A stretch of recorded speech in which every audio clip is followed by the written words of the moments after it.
नमस्कार। दोपहर के बज चुके हैं 2 और न्यूज रूम से लाइव देख रहे हैं हमारा खास बुलेटिन और मैं हूं आपके साथ पुनीता सिंह। बुलेटिन की शुरुआत करेंगे। बड़ी खबर पाकिस्तान से जुड़ी हुई है। पाकिस्तान के एटमी जखीरे को लेकर जो रिपोर्ट सामने आई है उसने पूरी दुनिया में खलबली मचा दी है। दरअसल टीटीपी और आपको बता दें कि अलगाववादी संगठन के बीच में जो साठगांठ को लेकर रिपोर्ट सामने आई है उसने दुनिया भर में चिंता का विषय खड़ा कर दिया है। दरअसल अलकायदा और टीटीपी की साठगांठ से परमाणु सुरक्षा संवेदनशील हो गई है। अमेरिका की वापसी के बाद पाक का सुरक्षा कवच रह गया है और पाक के 170 परमाणु हथियारों पर आतंकी नेटवर्क की इस वक्त नजर है और अंदरूनी गद्दार या फिर हमदर्द अफसर करा सकते हैं ये बड़ा हादसा। ये भी जानकारी इस रिपोर्ट के जरिए सामने आ रही है। दरअसल पाकिस्तान की राजनीतिक अस्थिरता से दुनिया में खौफ देखने को मिल रहा है और दुनिया की सुरक्षा के लिए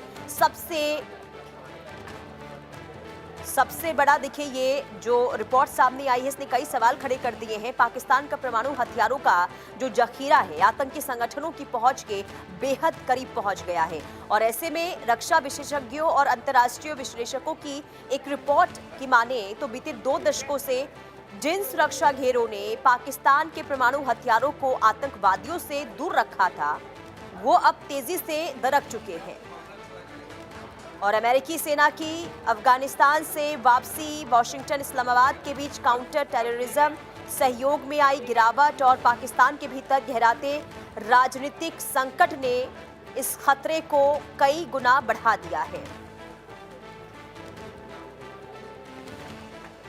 और हमारे साथ डिफेंस एक्सपर्ट के तौर पर कर्नल एसके त्यागी सर जुड़ चुके हैं। बहुत स्वागत है। और एसके मलिक जुड़ चुके हैं। बहुत स्वागत है सर आपका इंडिया न्यूज़ पर। सर ये जो रिपोर्ट सामने आई है अलकायदा और टीटीपी के साठगांठ को लेकर, ये कितना बड़ा खतरा वाकई में दुनिया को लेकर हो सकता है और क्या वाकई में अब परमाणु हथियार का गलत इस्तेमाल होने की भी उम्मीद इससे जताई जाए? देखिए पुनीता सिंह जी, आपको जय हिंद और सभी आपके दर्शकों को जय हिंद नमस्कार। सर। देखिए, जो ये रिपोर्ट आई है पाकिस्तान की, पाकिस्तान में पूरा स्टेट अपने आप में खतरा है। पहली बात तो ये एक देश नहीं है, ये एक लैंड मास है जिसके अंदर कोई रूल और कोई रेगुलेशन नहीं चलते हैं। वहाँ पे एक मार्शल लॉ और सैनिक तानाशाही चलती रही है। परमाणु हथियारों का कमांड कंट्रोल, उनका क्लेम होता है कि हमारे यहाँ नेशनल अथॉरिटी है, नेशनल कंट्रोल अथॉरिटी है, जिसका उस पर सिविलियन कंट्रोल है। अभी 2 दिन पुरानी बात है कि जिसमें पूरा का पूरा उन्होंने अपने पार्लियामेंट के अंदर 2 कानून बनाए, जिसके तहत उनका जो असली मुद्दा है, असली कमांड एंड कंट्रोल है, वो चला गया है मुनीर के पास। और मुनीर खुद एक मुल्ला है, वो भी एक टीटीपी जैसे मानसिकता रखते हैं, वो भी एक अलकायदा की मानसिकता रखते हैं। तो इनको देखते हुए कोई अतिशयोक्ति नहीं है।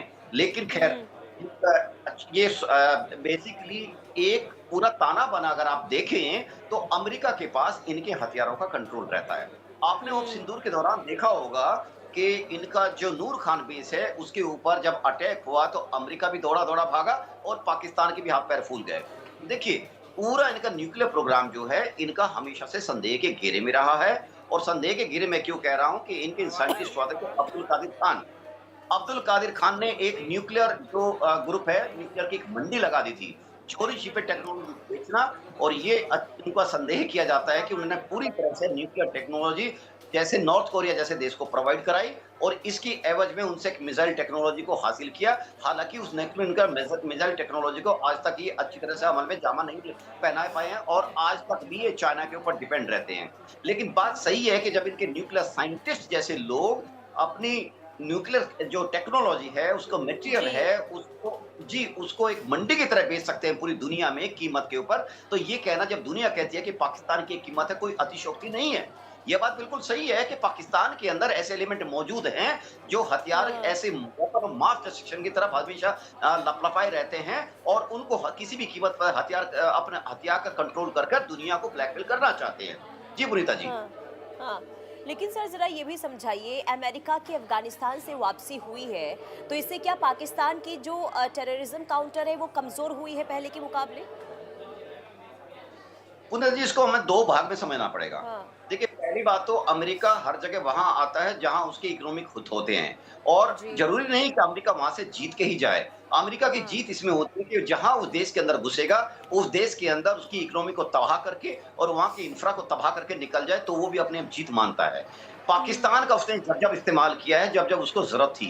आज भी जैसे ईरान और उसके खिलाफ अपने अमेरिका के खिलाफ है, अमेरिका उसको इस्तेमाल कर रहा है और जिस दिन उसकी ज़रूरत खत्म हो जाएगी, उसको वो थ्रो कर देगा। यूज़ एंड थ्रो पॉलिसी अपनाता है अमेरिका पाकिस्तान के लिए। लेकिन आपने कहा कि जैसे ही अफ़गानिस्तान से उसका विथड्रॉल हुआ, निश्चित रूप से चूँकि उस टाइम पाकिस्तान के अड्डे यूज़ हो रहे थे, पाकिस्तान की फ़ोर्सेज़ यूज़ हो रही थी, पाकिस्तान के रिसोर्सेज़ कमिटेड थे, वहाँ से निकलना इस बात का संकेत है कि पाकिस्तान के पास कमज़ोरी आई है। और पाकिस्तान जो अपना अभी जो कहते हैं ना इस्लामिक नेटो में घुसा है, ये उसने अपने आप को ओवर स्ट्रेचिंग करने के लिए ओवर एम्बिशियस बन रहा है और इसके कारण उसके देश के अंदर जो हालात है, उनमें जो बढ़ोतरी हुई है, उसपे उसका कंट्रोल कम हो रहा है। यही देखते हुँ, हुए पाकिस्तान ऐसी हरकतें करता रहता है ताकि इंटरनेशनल मीडिया का ध्यान उसके चारों प्रोविंस से हटके और इंटरनेशनल मुद्दों की तरफ चला जाए। बिल्कुल हुँ, बात सही है, उसके जो न्यूक्लियर एसेट्स हैं, उन पर अमेरिका कंट्रोल करता है और एक तरह से देखा जाए अमेरिका की आज भी अमेरिका के पास उसने उसने लगाम पकड़ी हुई है, उसके बिना शायद पाकिस्तान को इस्तेमाल ना कर पाए।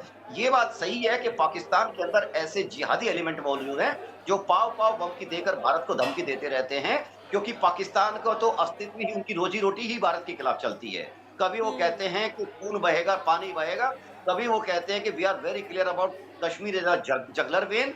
इन सब चीज़ों से करते हुए अपनी जनता को भड़काते रहते हैं सो दैट उनकी जनता एकजुट रहे, एक माला में पिरोई जाए। लेकिन असली कहानी ये है कि ये भिखमंगा कंट्री जो पूरी दुनिया में भीख माँगता रहता है, अपने न्यूक्लियर एसेट्स की भी ये बोली लगा देता है टाइम टू टाइम। इसी के लोग, इसी के साइंटिस्ट, इसी के परमाणु वैज्ञानिक। जी। हुँ। और क्योंकि देखिए ये भी खबर सामने आ रही है कि पाकिस्तान के 170 परमाणु हथियारों पर अब सीधे जो आतंकी नेटवर्क है, अब उनकी नज़र है उस पर। और अगर आतंकी संगठन की ये समझिए कि क्षमता या फिर पहुँच वहाँ तक चली जाती है, परमाणु हथियारों तक, तकनीक तक या फिर परमाणु सामग्री तक, तो फिर कितना बड़ा खतरा हो सकता है सर ये? पुनाते सिंह जी, मैं इस तरह से रखना चाहूँगा कि देखिए परमाणु हथियार किसी यूज़ करने की आज के किसी भी देश की हैसियत नहीं है, क्योंकि उसका विनाशकारी ही उसका नहीं होता सदियों तक उसका प्रभाव रहता है। उसकी हवा में, मिट्टी में और वहाँ के पूरे मटेरियल के अंदर उसका प्रभाव समाहित हो जाता है। लेकिन ये ज़रूर है कि परमाणु हथियार ब्लैकमेल का एक मीडियम है। जैसे अगर किसी भी ऐसे संगठन के हाथ में लगते हैं, तो ज़ाहिर-सी बात है वो पूरी दुनिया को अपनी उँगलियों पर ब्लैकमेल करेगा और अपनी शर्तें मनवाएगा। लेकिन मैं इतना श्योर हूँ जितना मेरा एनालिस्ट कहता है, जितना मेरी सोच-विचार है, वो ये कहता है कि परमाणु हथियारों को लेकर के अल-कायदा के जो चीफ थे, उनसे भी अब्दुल कादिर खान की बात हुई थी।